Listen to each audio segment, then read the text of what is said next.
All right, well, let's get things started. Although people are still trickling in, but we've only got an hour, so let's do this. So hi, everybody. I'm Casey Stewart. I'm the Assistant Director for Programs and Experiential Learning here at the Starr Center. Tonight, I'm filling in for Adam Goodheart, who's dealing with a family matter. So we wish him the best.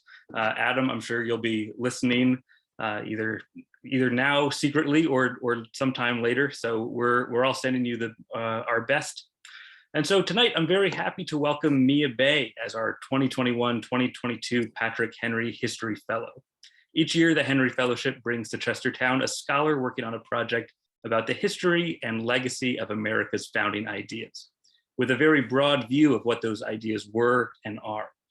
The fellowship seeks to support writers who aim not just to produce well-researched and innovative scholarship, but also take seriously the literary craft of making history and the value of books that speak to a broad and diverse public. The Patrick Henry Fellow spends 9 months with us in Chestertown. Not only do they work in the 18th century office at the Starr Center in our colonial custom house on the Chester Riverfront, but also live in our 18th century Patrick Henry Fellows residence on Queen Street, as well as teaching and mentoring Washington College undergraduates, most of whom date from the 21st century.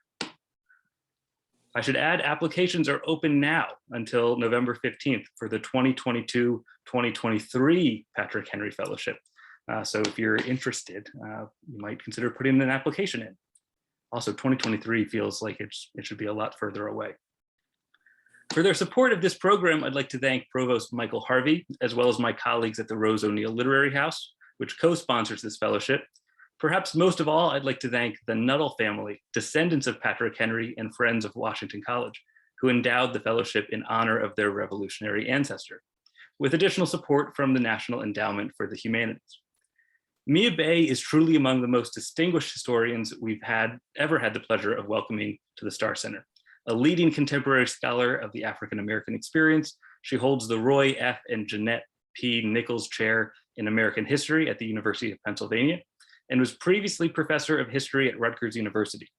Dr. Bay has been the author or editor of 7 books, most recently Traveling Black, A Story of Race and Resistance, which was published earlier this year by Harvard University Press.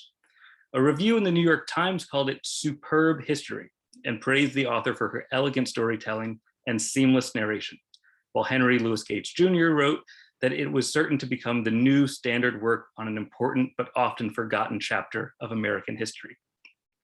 While in residence this year at Washington College, Dr. Bay is working on a new book, The Ambidexter Philosopher, Thomas Jefferson and Black Thought, 1776 to 1877, which explores African Americans' ambivalent perspectives on that ambiguous founding father. Dr. Bay and I will chat for a little bit about her work as a historian, and then, as we always like to do at the Starr Center, open up the conversation to include all of you. To ensure the best experience, please remain muted throughout the event. I'd also like to note that tonight's event is being recorded, and we're also streaming live over on Facebook. So hello to the Facebook world. Mia, welcome to the virtual Starr Center community. Thank you so much, Casey. I've been here long enough to know it's a really wonderful community. I see a hand up already. Does James Hall have a? Oh, he's just applauding. Oh, okay. All right. To know it's a really wonderful community. I'm thrilled to be here. Anyone who wants to apply for next year should do so because it's a really interesting place to work and it's a very welcoming environment. Well, Mia, we love having you with us. We love having you as a neighbor just down the road at the Patrick Henry residence. And I love having your little dog Greer run around the custom house. That might be my new favorite part of the day is hearing her little yips and getting to pet her soft little fur. So Mia, your book, Traveling Black, has gotten rave reviews all over the place. Could you tell us a little bit about that book and where it comes from and what you're trying to do with it? Yeah, that book came out of a previous book I had written, a biography of Ida B. Wells, who became an activist, at least in part because she was kicked out of what was called the ladies' car in Tennessee in the 1880s. But it was also inspired by the scenes I saw after Hurricane Katrina, where you had everyone who was stuck in New Orleans was African-American. The Wells story made me think about the origins of segregation and how you got to Jim Crow cars, because when Wells was kicked out of the ladies' car, they weren't actually called Jim Crow cars. It was sort of the beginnings of segregation. And then the scenes in Katrina really made me think about modern day transportation inequities. And in between all that is this kind of history of like, how do buses come to be segregated? What happens on airplanes? What is it like for African-American drivers? And I just began kind of researching that out of curiosity, which led me to Traveling Black. It was a very long process, as you can tell, if it started back in the days of Katrina. That's great. And yeah, it's really opened my eyes. I've thought for so long, about, there's Rosa Parks and the Freedom Riders, things that we hear a lot about, but civil rights is so much about mobility. And that aspect I think is often overlooked. So I'm so glad that you've brought that to light here. Are there any other stories that you talk about in that book that you could kind of share with us? Stories that have been overlooked beyond kind of Rosa Parks and some of those other well-known civil rights stories of transportation? Yeah, each chapter has these stories that kind of blew my mind when I came across them. Like, for instance, in the early chapters, I tell the story of what African Americans used to refer to as Jim Crow train crashes, which was basically what would happen as railroads began to replace most of the old wooden railroad cars with metal passenger cars. They moved most of the old wooden ones and they became the Jim Crow cars, so that you began to have a train on which all the locomotive was metal and all the passenger cars, but the Jim Crow cars was metal. So when there would be a train crash, which was not uncommon in the early 20th century, all the casualties would be in the Jim Crow car, all the injuries. And this was something that African Americans were very aware of and complained about, but never really changed. So that was one of my surprises. Another surprise was the extent of segregation on airplanes and in airports, and the way in which flying, while better than some other forms of transportation, didn't really fully allow people to escape Jim Crow. So there's actually a surprise in every chapter, so I won't go on too long, but it's really fascinating. It is fascinating. I love that. And so we've been talking a little bit about the 20th century and your most recent book, but I'd like to maybe turn to the book that you're working on now, on Thomas Jefferson. So why Jefferson? I've been interested in African-American ideas about Thomas Jefferson since I wrote my doctoral dissertation, which became my first book, which was on African-American ideas about white people. And in researching that book, I read a lot of antebellum Black newspapers and pamphlets by Black thinkers. And I went into that project kind of thinking that what they would be talking about was Black nationalism and back to Africa movements, because that was kind of what I had seen in a lot of the history of Black thought. And I was surprised by the extent how often they were talking about someone like Thomas Jefferson, which wasn't a main theme of my study, but I was curious about it. So it was something that I continued to think about and addressed a little bit in something I wrote about Americanism, but kept wanting to get back to. So that's what led me to it. I've been kind of working on it a long time. It was originally supposed to be an article. It just kind of keeps growing, and hopefully this year will be the year it stops growing and actually becomes a book. So what are you finding that African Americans were writing and thinking about Thomas Jefferson?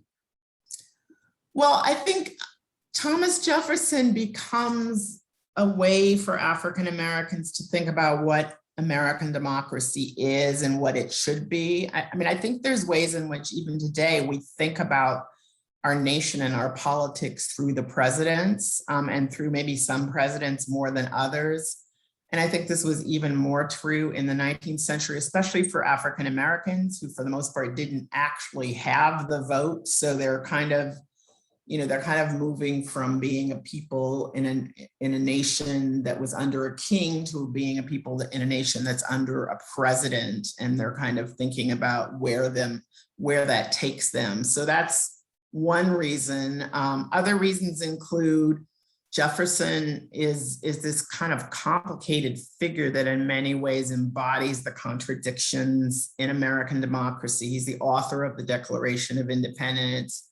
He penned some very eloquent anti-slavery passages, but he also wrote the Notes on the State of Virginia, in which he talks, is sort of very eloquent, powerful words about Black inferiority that are kind of one of the earliest sort of attempts to kind of begin to articulate a version of scientific racism. And his actions are equally contradictory. He presides over the abolition of the slave trade in 1808, but he then has he has an embargo against Haiti. He talks about abolition, but he never really does much to happen and does much to make it happen. And then, of course, he quite famously turns out to have a relationship with Sally Hemings, or people believe he did. And that's the sort of the endless argument about that got kind of new blood with the DNA tests that became public in I think it was the 1990s. So all of these things, from his, leadership in the abolition of the slave trade to his possible relationship to Sally Hemings, all of these things are things that African-American thinkers talk about. And they also cite him on the subject of slavery. He was much more vocal on that subject than someone like George Washington. So that's another reason why he comes up often. But he's also just this figure that African-Americans both revere and despise, and he becomes more so over time. Absolutely. Such a contradictory figure in so many ways. As an early American scholar myself, I find I have such a love-hate relationship with Jefferson. I'm wondering how this project is changing your view of Jefferson, perhaps. I guess it's changing it in certain ways. I think that, one of the reasons this project is not an article and became a book is that it received some pushback in various journals from people who kind of didn't like the fact that it might be possibly critical of Jefferson. And if it is critical of Jefferson, it is largely because I am quoting people who are critical of Jefferson. There was a way in which I started this project perhaps not caring so much about Jefferson, and I'm still more focused on what he stands for African Americans. But I guess I begin to understand him better in certain ways, or understand the sort of, the complexities keep unfolding. What I don't entirely understand is the kind of reverence for the people who have protected his reputation. To me, he's very much a politician. He is someone who had really amazing ideas, which does not mean he always lived up to the ideals that he espoused. And so that's kind of what I'm thinking about him. Yeah, that's fascinating. And so, we've entered a moment over the past 2 years where, African-American history has really kind of come to the forefront. It's something that has become a matter of kind of popular discussion. People are talking about it more than ever before.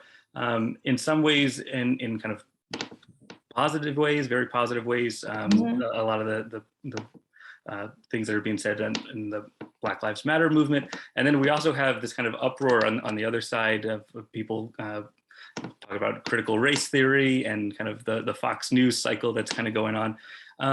Where do you see yourself as a historian in that conversation, and where do you see your work kind of fitting into that conversation that's taking place in the public right now? Well, I feel like in many ways, this sort of new facts publicized by things like the 6919 Project are kind of a new historical synthesis that historians have been laying out for a couple of decades now. A particular spin on it, but stuff that's very familiar to most historians, stuff about which sometimes there's a little debate about how particular phases of the past are cast, but stuff that it's probably important for people to grapple with. But I also think that, and it's actually great to see people grappling with it. I don't think that, some of the new version is perfect. In fact, well, I think it is very important to acknowledge the centrality of slavery and its legacies in American history. I actually think it is also important to acknowledge how important the American Revolution was to African Americans and the ways in which it helped inaugurate a Black freedom struggle in which African Americans would really lay claim to an American identity and interpretations of the ideals of the founding father, which would animate generations of American political thinkers right down to Martin Luther King and Barack Obama. So that I sometimes think the battles over, like, to put it really simply, 1619 and 1776 don't, kind of flatten out the ways in which these are both very important dates in African American history. Got it. Yeah, no, that makes perfect sense. That makes a ton of sense. So one of the things I'd also love to hear you talk about, I'm sure we have some Washington College students in the audience, and maybe even students from some other institutions, and I'm always just fascinated by this in general, is, how did you become a historian, a professional writing historian? What got you interested?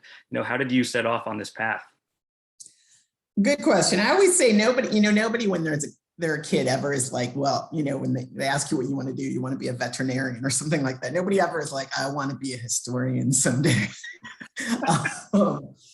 And I was actually an art student all through high school. I went to art school briefly after high school, but I was also fascinated by a lot of what I learned in the humanities generally in high school, and did not feel ready to give up books and learning about things like English and history. So that's where I went. And I would say I started out being interested in history mostly because I was good at it. It was one of my good subjects. I mean, it interested me and I got good grades. But over time, I really became to believe it was important. I was like a history and English combined specialist in college, but of the two, I was like, history is something that I think people really need to know. And it's something that I'm willing to insist that people learn, whether they are interested in it or not. You know how you kind of have to like work at it sometimes. It was also something that the more I knew of history, the more I used it to understand my world. I mean, I'm not sure it really helps us predict the future, but it certainly helps us make sense of what's going on at any given moment. So I think that's what led me towards it, along with a kind of curiosity about it that never really ends. Yeah, I love that, and I love that you aren't saying that it helps us predict the future. I think too many of the historically inclined want to say that we can predict the future, but it definitely helps us to know where we are in the present for sure. I totally agree with that. So this event is also co-sponsored with the Lit House. So I'd love to ask a question about craft. And that's, how do you approach writing history, about like doing history? It's so much more than just dates, events. Do you start with characters? Do you think about stories? How do you approach the writing process as a historian? I very much think about stories. I mean, I have all along wanted to speak to a audience of regular people rather than just to other scholars. So I feel like the hook for that is to tell the stories, find the people, find the characters, find the moments where questions can be framed, and you know, think about how to tell it as a story. I feel like every good book has not just an argument, but also a story, and you have to kind of find that story and emphasize it, and, you know, see how to give it shape. And that is the challenge of writing history. And, you know, something that you just kind of keep on working on. Part of the way, the other thing I do is, I mean, I tend to read a lot of fiction. I think that, you know, I tend to immerse myself in storytelling and hope that some of it rubs off on me, as well as doing a lot of drafts. One piece of advice I got that I've always found useful is writing is rewriting. So, you know, you sort of start and then you try to make it better. Great advice. Definitely good advice. So I'd love to open things up to the audience, and see if anybody has any questions. You know, feel free to use the raise hand feature, or to put something in the chat. And so I will call on you if I see a hand, or I'm also happy to read anything that you might want to put in the chat. But while we wait for those to come in, Mia, I had a question. Okay. You know, thinking about both your last book project and your current book project, I'm wondering if there's ways that, you know, like, were African Americans thinking about, and this might be out there, this might be a long shot. Were there ways that African Americans were using Jefferson to think about mobility? Yes, in a certain way. I mean, the Declaration of Independence is a very important document in the Black freedom struggle generally. And it was something that people cited pretty early on, like in, let's say, the struggles to ride on Philadelphia streetcars, as, you know, as sort of proof that the original principles of the founding father, you know, did not mean that anyone should be excluded from riding on the streetcar. So I think that the two projects are connected. They're both about race and democracy in one way or another. And I think that it's important for us to sort of understand that these, you know, the links between race and democracy exist not just in the minds of high-flown thinkers, but, you know, they exist on the ground in terms of people deciding what their citizenship status is. Yeah, definitely.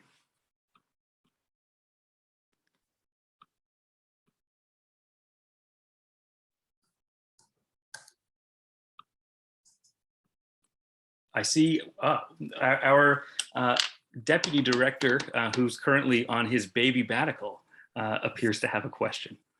Pat Nugent. Thank you, Casey, and hi, Mia. Hi again. I was curious, I guess I have a couple of questions, but the first is, were there divisions within the African-American community as contemporaries of Jefferson? Kind of were they struggling and debating with how to interpret him, and where were those dividing lines within the African-American community at the time of his life? I think there were. I think they're hard to map out. I mean, one of the things I'd like to get more into is we have very little. I mean, there was a circle of African Americans who knew Thomas Jefferson, Sally Hemings, her children, some of the enslaved people on the plantation, some free Blacks. And I think that their perspective on him might have been different. And I want to kind of do more to see, you know, how I would characterize it. And then sort of beyond that, in the larger circle, what I notice more than divisions is change over time. In Jefferson's own lifetime, he was very much criticized so often very politely by thinkers such as Benjamin Banneker, Daniel Coker, William Hamilton, who they saw his very ambiguous stances and felt like he could have done more, should have done more, should have done more to live up to the principles of anti-slavery that he talked about.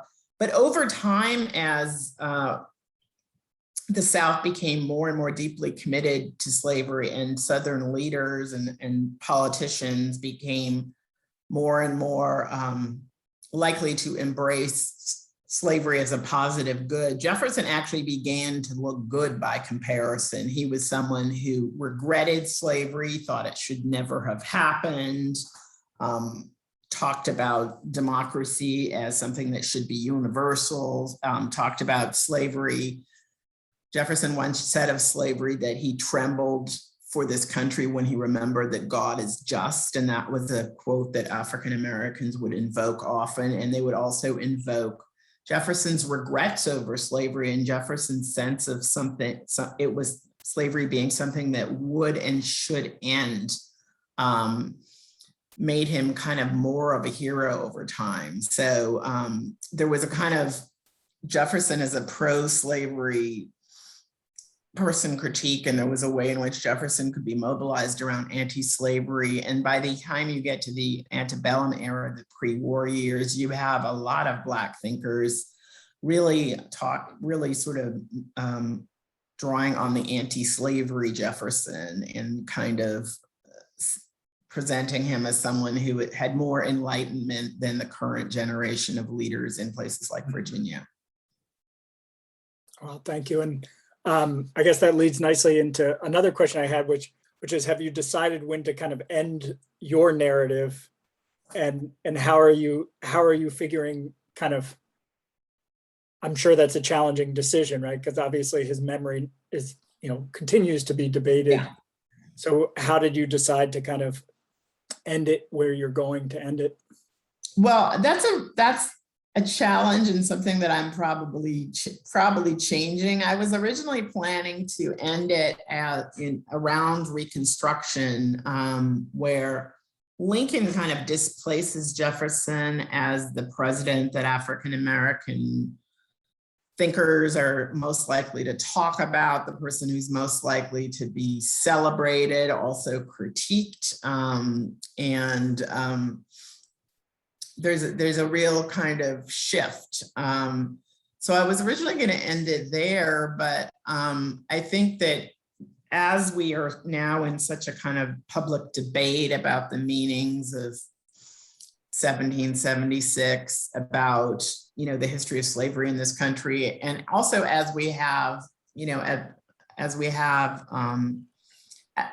I also think more about the sort of references to Jefferson in the Declaration of Independence by people like Martin Luther King, Barack Obama, even some of the Black Panthers, I do want to do at least an epilogue that takes it past 1776. I don't know that I want to do like an extended study of that, the post 1877 period, but I do want to spend some time on it.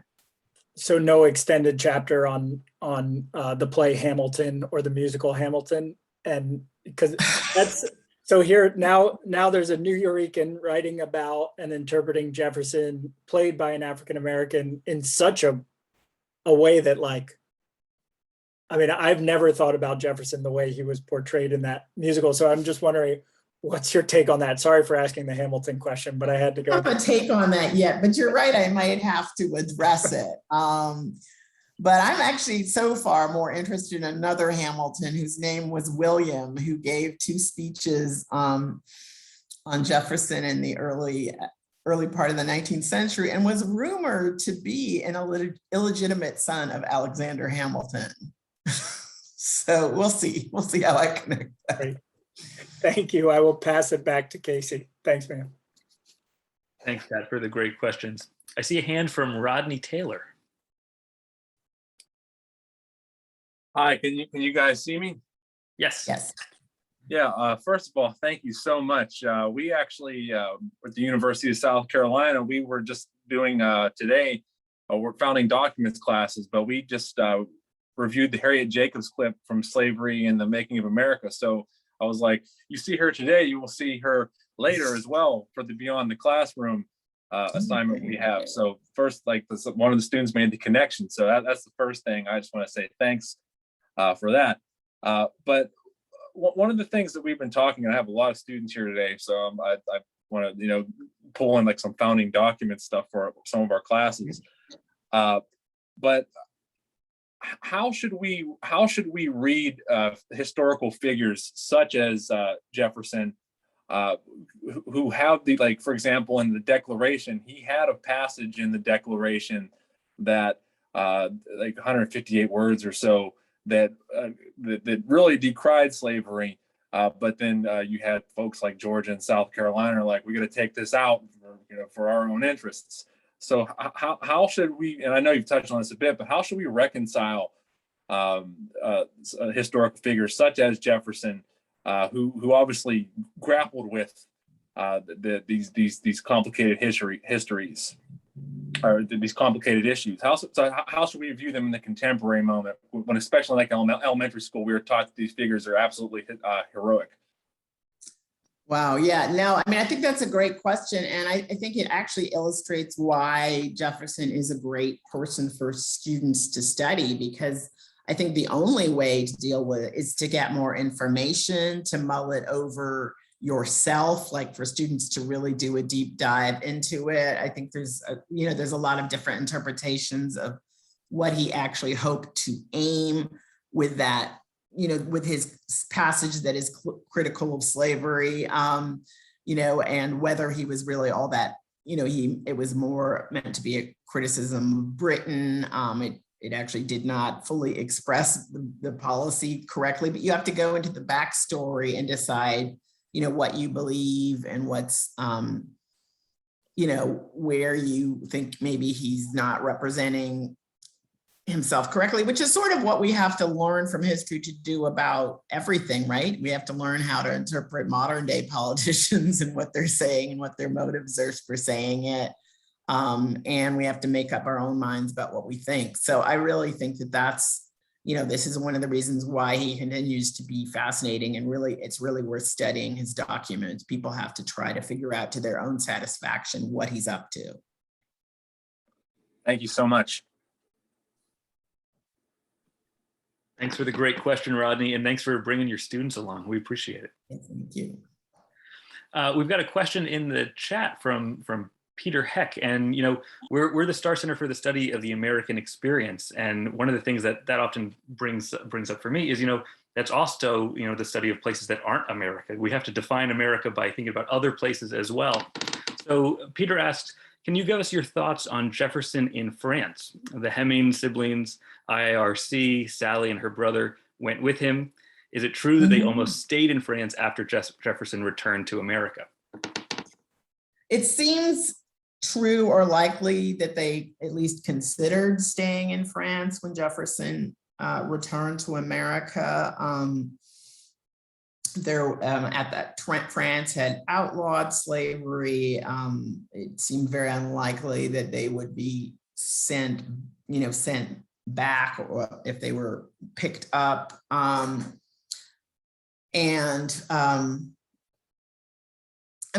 It was definitely a possibility, and her brother was there. I do think that I think that's when some people present it as a choice, that Sally could have made, or relatively easily. I think that may be missing the point. She is a teenager, 15 or so, at the oldest.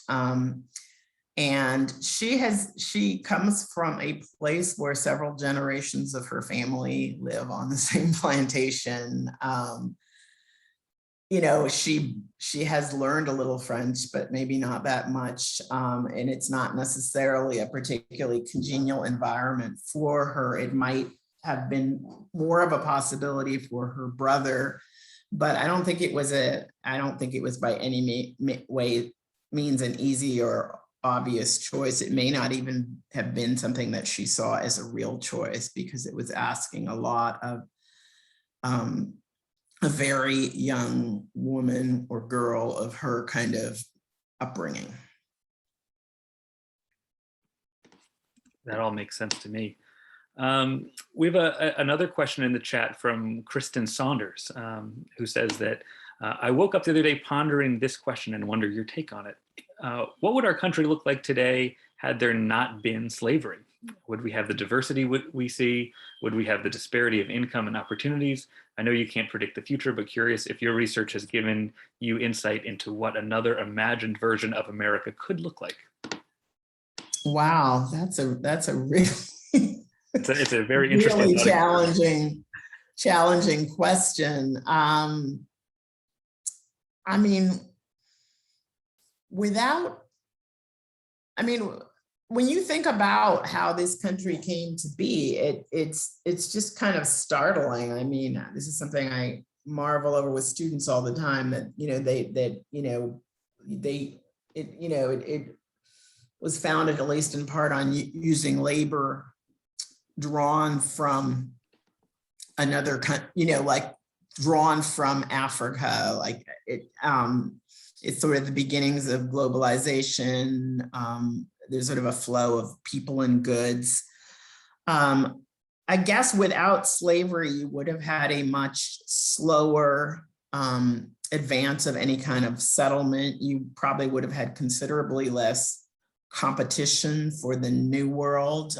Europe actually didn't have a huge population to send there to do all that labor.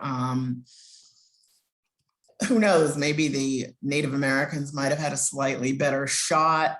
Certainly the geopolitics of the country would be different, which nations prevailed, or even whether it was worth settling, because in the end, what really causes the United States to take shape and expand is the kind of money to be made through things like cultivating tobacco, and then cotton, and then rice, and even the Industrial Revolution in the 19th century is fueled by this kind of slave products. So it could be possible that it simply would have, it certainly would have taken much longer to become populated, and it might have never attracted as sort of a large flow of Europeans. Yeah, that's fascinating. Yeah. Wow.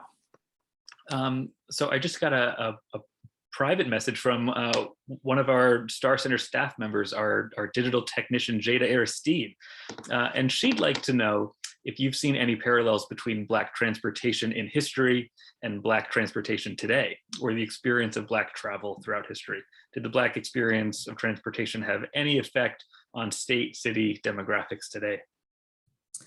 I don't know if it has on state city demographics, but there are ongoing transportation inequities that affect many African Americans today. African Americans are less likely than whites to own cars, yet they often frequently live in areas that are not well served by public transportation, and a lot of the funding choices around transportation privilege highways and car owners over people who live in the city who might use transportation. There's also ways in which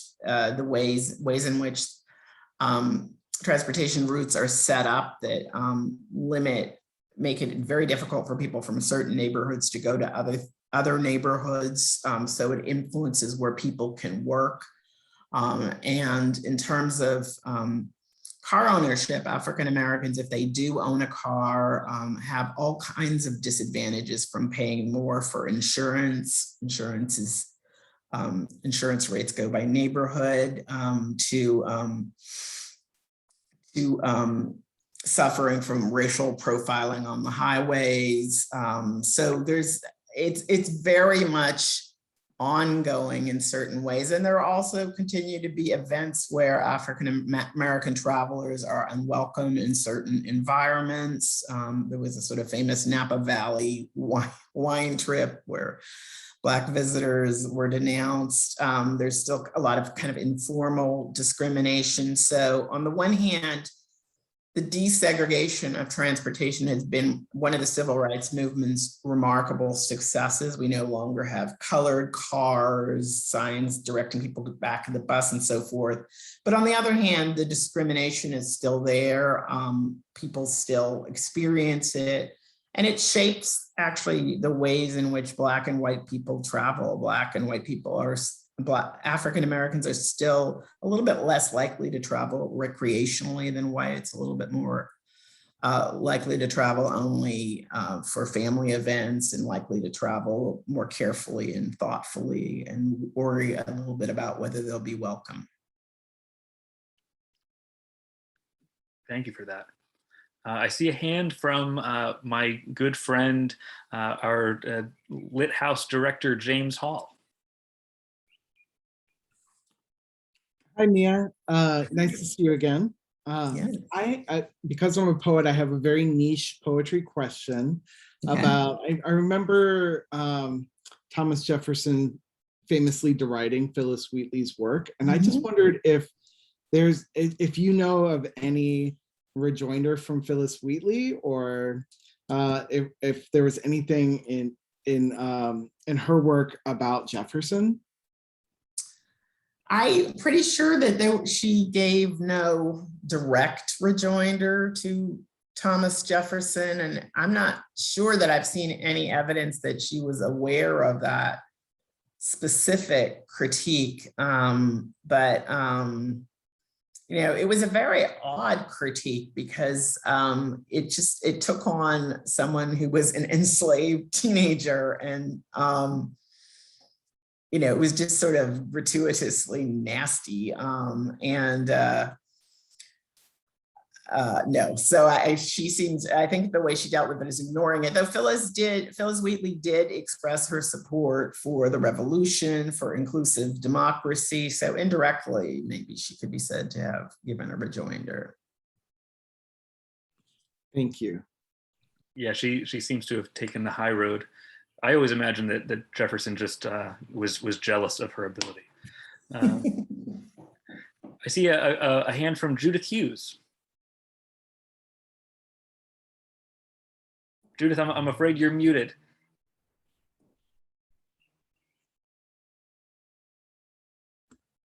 There, can you hear me now? We got you. Okay. I'm curious that Jefferson's perspective on slavery, was his objection coming from a moral or a religious or a economic perspective? What are we to understand were his motivations against slavery?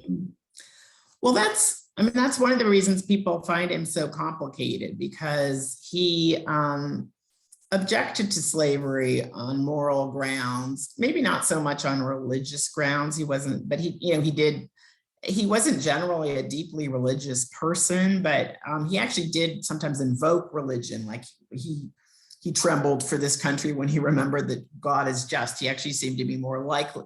He invoked religion when he thought about slavery's morality, and to him, the answer is negative.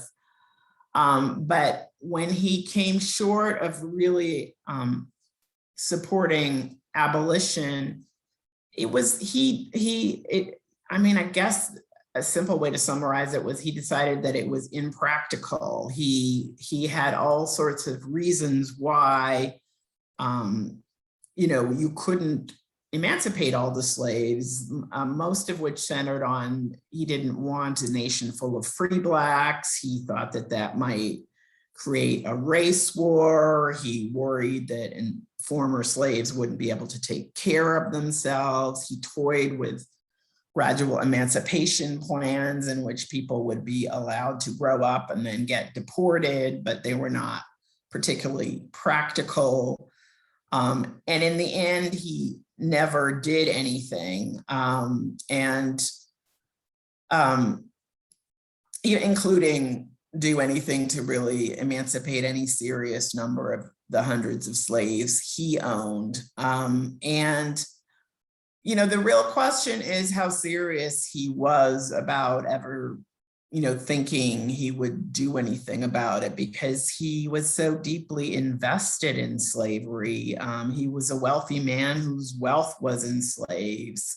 He was someone who lived well because of his slave laborers. And whatever his regrets are, he didn't seem to be really willing to do much with that. And in that, he contrasts with someone like George Washington, who made an elaborate strategic plan for how to free his slaves, which involved thinking about when to free them, thinking about the legalities, thinking about how they would support themselves.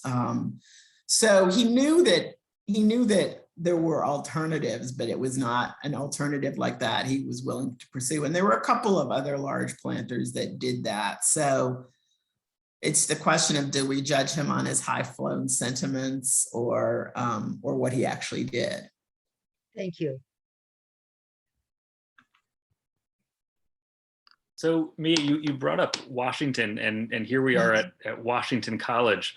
So I'm going to do the classic unfair academic thing, which is to ask you about the book that you're not writing.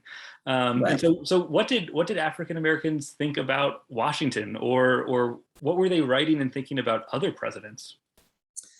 Well, I have looked at that just to kind of as a point of comparison, and I've also read the work of former Starr fellow Henry Weissach, who was, I think, one of your first fellows, who wrote a really good book on Washington and race. And Washington comes up in African American newspapers, and he gets a lot of praise for having emancipated his slaves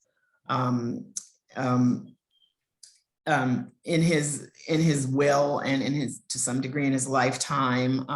And it does seem to me that he did in some serious way reject slavery in ways that developed over time, in ways that may have had to do with the service of Black men in the revolutionary forces, in ways that also may have had to do with, in both Jefferson and Washington's times, it seemed for a while, especially during Washington's times, as if slavery might die out by itself. There was a period where it was growing less profitable when the tobacco on the Chesapeake wasn't earning what it used to. People were turning to grain. It was before the sort of cotton revolution. So he may have kind of really embraced a nation in which people slowly got rid of slavery and taken leadership in that. But he doesn't. So one of the things I've had to think about, given that he is sort of more heroic than Jefferson, why he's less often kind of cited for his views on slavery than Jefferson. And I think one of it was that one issue is that Washington was famously taciturn. He said very little about anything, including why he freed his slaves. So there isn't much to work with in terms of the principles he articulates. So he doesn't get cited as often because there's very few quotes from him that anyone's going to draw on. And then he also does not have that sort of perplexing ambiguity that made Jefferson so fascinating. Got it. Yeah, and I thought it was interesting too, because you mentioned that kind of Lincoln ends up sort of displacing Jefferson as the president that African Americans are thinking about later on.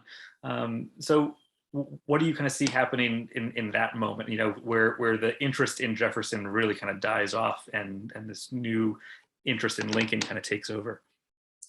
Well, at the moment of, throughout the antebellum era, Jefferson was actually drawn on by both Southern pro-slavery, Southerners who supported slavery, and Northerners who opposed it, as someone who was like the representative of their cause. They quoted, they had different Jefferson quotes that they supported, different ideas of what Jefferson democracy was. And Lincoln comes along and he he proposes a different type of democracy in which you're not going to have slavery, and the fight isn't going to be over slavery. I think that that's why he displaces Jefferson. He becomes the sort of new figure, and then he also becomes the person who's sometimes beginning to be held responsible for the limitations of the freedom that comes. I mean, there's a criticism of Lincoln that emerges about that, kind of underscores the ways in which he wasn't fully committed to Black equality, which you can see in his career, in his speeches. Like Jefferson, he had a lot to say, so you can kind of pull from his record a mixture of quotes, and a lot of African Americans did that, and also kind of thought about Lincoln as someone who expressed the ways in which there had been some kind of commitment. I mean, that emancipation had come, but without a full commitment to Black equality, and Lincoln's own record was sort of touted as evidence of that. That's fascinating. So Catherine Weber in the chat just asked a question that I've often wondered but have never thought to pursue myself, and that is, where does the idea of emancipating slaves after the enslaver's death come from? Oh, that's a really good question, and I mean, I don't know exactly. I guess, I mean, one thing that happens, as people begin to embrace abolition or think about it, this is one way of going about it. And I guess it does not, it means that you don't have to kind of disassemble the plantation and the way in which you're living during your own lifetime. It gives you some time to sort of set it up. And it also stops doing what essentially makes slavery slavery, which is perpetuating the institution by having people inherited. It also might have been like less disruptive to Washington in terms of what other people were going to think about it. Washington, it should be noted, did not, I mean, his wife owned many slaves, and she did not free her slaves, and they were not affected by his will, though she would ultimately, she would go on to free them because she was kind of unnerved by the fact that once he died and the enslaved people he had owned were freed, she was really only only thing standing between her remaining slaves and freedom. And he began to kind of think she should free them and be sort of worried by that. So I think it had to do with the complexities of freeing enslaved people, and in the way in which, if you were a planter, it sort of remade your world. But it was certainly not the only way that people who thought twice about slavery freed people. Yeah. Another great question in the chat from Jane Hansen. Can you comment on the difficulty of finding source material, for example, letters that give insights into enslaved African Americans' perspectives, in contrast to material that might provide insights into white non-elites?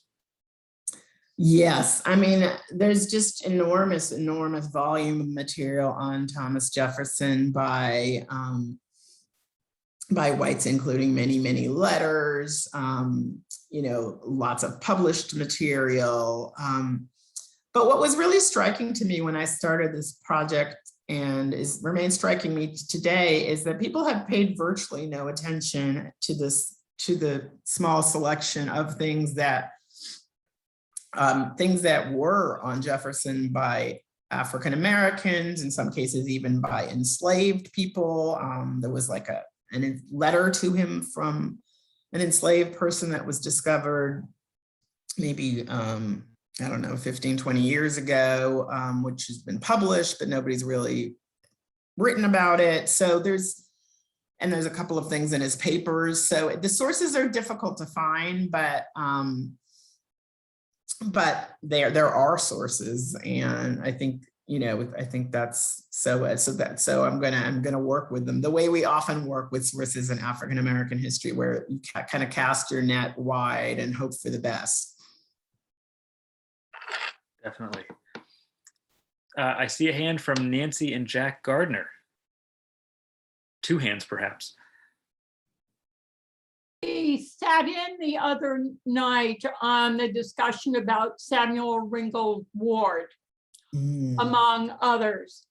And I think it's important to make note that there was no jump between Washington and Lincoln, or Jefferson and Lincoln, but there was this enormous growth of Black intellectual thought that we need to look at more closely, not because Ward was a shoreman, but because he lived in an atmosphere of increasing education, of political debate, of newspapers, when there is a much larger group of people who are enabled intellectually to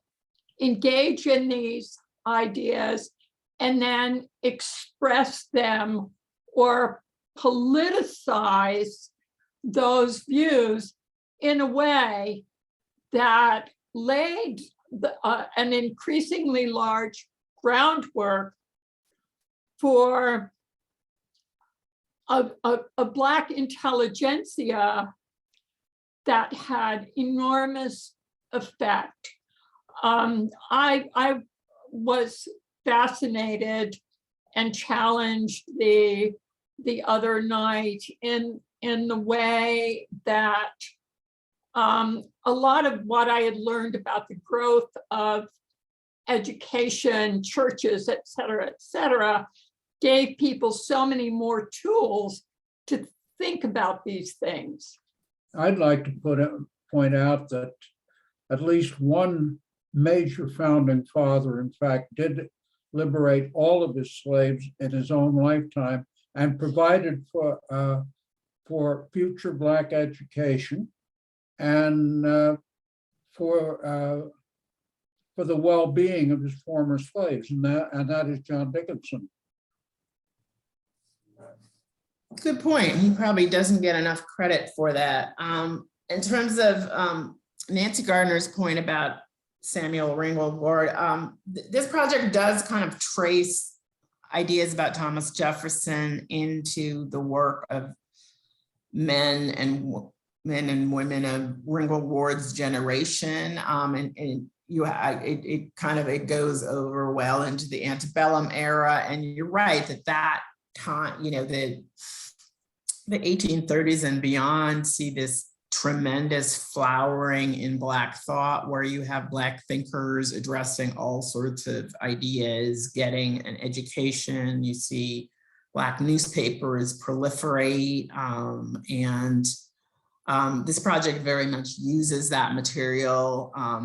That material is in some ways often, there's a lot of discussion of Jefferson and the founding in that material. And it's sort of the place where you begin to get a broad sense of a sort of Black public and a group of thinkers who are really engaging what it is to be an American. So I am definitely going to cover that and find a lot of those people fascinating. And I'm glad to hear you are enjoying learning about them. We're quickly coming up on the 6 o'clock hour, so I'll try to squeeze in a couple more if that's okay. It looks like Adam Goodheart, our director, is with us in the audience. Hey, Adam. And so he'd like to know about, you're living in this 18th century town right now, Chestertown, which has a particularly Southern feel to it. You're in an 18th century house which held or housed enslaved people. Do you think this might affect your work in some way? I think it must. I mean, when I was working on this project before, I actually lived at least briefly on the borders of Monticello in a very old house near the Jefferson Library. And up on that mountain, and I felt like I was in the middle of it. And now once again, I feel I'm sort of back in that world, and I think it's useful. I mean, you know, when I visited Monticello, I kind of like walked around the house and kind of tried to imagine Jefferson in it and his relationship with his people there. And now I guess I get an opportunity to think about that world some more, and then also think about the history. I mean, Chestertown's evidence of history is fascinating. You know, the monument to Confederate soldiers, and then a second monument that is like to black soldiers who fought for the Union, like these sort of different competing histories, which I'm thinking a lot about, and I guess a lot of people have begun to think a lot about. So I think it will influence me. I think it will be a really good place to be. I'm sure it will. And another one of our Starr Center colleagues, Jasmine Castro, writes, wonder if you can speak more about writing for the general public as opposed to other academics. Do you think those traditional channels for publishing research questions and findings end up burying a lot of African-American history when it comes to the general public? Do you think this has changed, is changing, is with the rise in popularity of streaming platforms in the current golden age of documentaries? I hope it's changing. I mean, one of the reasons why this project became a book rather than article is some of the early journals I submitted it to. I got readers who were like, well, this is not an important subject, or there doesn't really need to be any kind of work on African-American ideas about Thomas Jefferson. So there's a lot of gatekeepers in the journals. And then there is also the issue of, you know, they don't have the readership. They're not speaking to a broad audience. And over time, I've just become, you know, when you start out your career as an academic and you're thinking about things like tenure, you have to think about addressing an academic audience and jumping through all the hoops. But then at a certain point, you start to have some freedom. So I keep moving away from that. And it's been really interesting and great to see the sort of broad interest in African-American history that we've seen in recent years, which I think expands the potential audience for it. And as it should, because, you know, it's a relatively new field and a lot of people are unacquainted with it or don't get a good grasp on it in school. My students are always telling me that they didn't learn any of this in school, like whatever I teach them, they did not learn in school. So this moment is overdue, and I think that we need to capitalize on it by speaking to broad audiences and engaging Americans broadly about history. I mean, it's just important that, well, I continue to think it's very important that people know about history, have thoughts about history, learn to question and have their own questions about history. Most definitely. And with that, I mean, that's a perfect spot to end. And I know we're just past 6 o'clock. So I'm going to put the link to your last book in the chat. I hope everybody goes out and gets a copy. And I'm sure if you bring it by the Starr Center, we can get Mia to sign a copy for you. Yes, James Hall has his right there. So James, come on down. Let's get that thing signed for you. So Mia, thank you so much. I'm seeing some applause and appreciation in the chat and all over the little squares. So thank you so much. It's so great to have you here. It's been wonderful talking to you. Look forward to talking more soon. Yeah, great. Thank you. And thank you all for coming and listening. I really enjoyed the session. Have a great night, everybody. Be safe getting home. That was a joke.